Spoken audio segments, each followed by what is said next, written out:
Maximum दायरा दीजिए कि आप इतने दिन के अंदर दे दीजिएगा। इसके बाद अगर होता है तो फिर इसका जवाब आप हाईकोर्ट या फिर संबंधित कोई ताकतवर एजेंसी के पास दीजिए, ताकि एजेंसी को, ये एक बहुत भयानक समस्या है। अब इसमें एक टेक्निकली समझिए, अगर वन कैंडिडेट वन चीजें करते हैं, जो हम बता रहे हैं, जो डिस्कशन का पार्ट है वो कहना है कि अगर कोई इंसान ग्रेजुएशन किया है तो आप उसे, कानून क्या कहता है कि आप उसे उससे नीचे की योग्यता वाली वैकेंसी से नहीं रोक सकते। जैसे जो सीजीएल फॉर्म भरता है वो एलडीसी तो भरवे करता है, सीएचएसएल, वो एमटीएस तो भरता ही भरता है। तो यहाँ मामला क्या फंस रहा है ना, कि जहां हम ये रोकेंगे ना तो वो हाई कोर्ट पहुंच जाएंगे, और कोर्ट कानून का वो अलग हिसाब होता है कि कानून अंधा होता है, व्यवहारिकता से क्या मतलब, वो लीगल है कि नहीं है। तो ये जो मामला अटका हुआ है ना, वन कैंडिडेट वन, इससे ज्यादा स्टूडेंट से ज्यादा परेशान है डिपार्टमेंट वैकेंसी निकाल दी, और वन कैंडिडेट, एक कैंडिडेट का 3 जगह हो गया, 2 ठो को छोड़ देगा।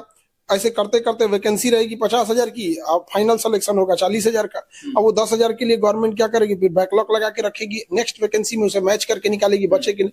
तो ज्यादा परेशान वो लोग भी हैं। अब होता क्या है ना कि आप मतलब किस ग्राउंड पे इसको रोका जाए, लेकिन इसके लिए भी विभाग मतलब उसके लिए तत्पर है। मेरे ख्याल से 4 वाले में इसको लागू करेगा यहाँ पे, वन कैंडिडेट वन, या फिर डोमिसाइल तो लगभग यहाँ पर। बट डिपार्टमेंट क्या होता है ना कि कई बार क्या होता है, आयोग अपने आप में सर्वा होता है, बट उसके ऊपर हाई कोर्ट बैठा होता है।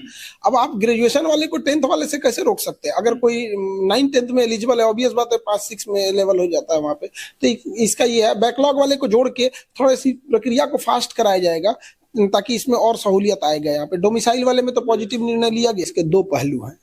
एक तो आप बिहारी बन के सोचिएगा तो आप ये लगेगा कि बाहर के कैंडिडेट को क्यों यहाँ लाया जाए, बट अगर आप एक शिक्षा के हिसाब से सोचिएगा, जो डिपार्टमेंट का कहना है, और जरा आप सोच के देखिए कि ये तो नौकरी नहीं है, ये शिक्षक की बात है। यदि कोई योग्य शिक्षक है और वो महाराष्ट्र में बैठा है तो बिहार के बच्चों के लिए तो भला होगा कि वो महाराष्ट्र का है, यहाँ करे, लेकिन इसकी एक लिमिट, एक मैक्सिमम लिमिट होनी चाहिए यहाँ पर, ताकि वो मतलब अच्छे वहां की बुद्धि भी यहाँ चल के आए, और एक वो भी लगे कि नहीं, यहाँ का जो शिक्षक है यहाँ के लोगों की मेंटेलिटी समझेगा, भाषा समझेगा, पैटर्न को समझ पाएगा। तो दोनों चीजें हैं। इसी को देखते हुए डोमिसाइल जो है वो एक बाहर के कैंडिडेट्स को 100% रोकना, मतलब ये बहुत बड़ा कोई समझदारी चाहिए, लेकिन एक लिमिट होना चाहिए। हाँ भैया 10% है, आप आ सकते हैं यहाँ पर।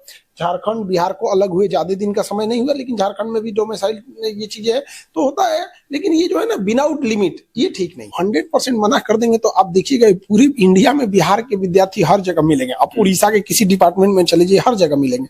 बट ये लिमिटलेस चीजें नहीं होनी चाहिए, आपको एक लिमिट में होनी। हाँ, लिमिट में कोई चीजें ठीक रहती है। कोई अब जैसे APJ अब्दुल कलाम, अब क्या उनको इस बात पे आप छाट दीजिएगा कि सपोज कीजिए कि अगर वो शिक्षक बनना चाहते बिहार में, उनके पास तो बिहार का डोमिसाइल नहीं था, तो आप इस आधार पे उनको छाट देते तो बिहार के लिए एक लॉस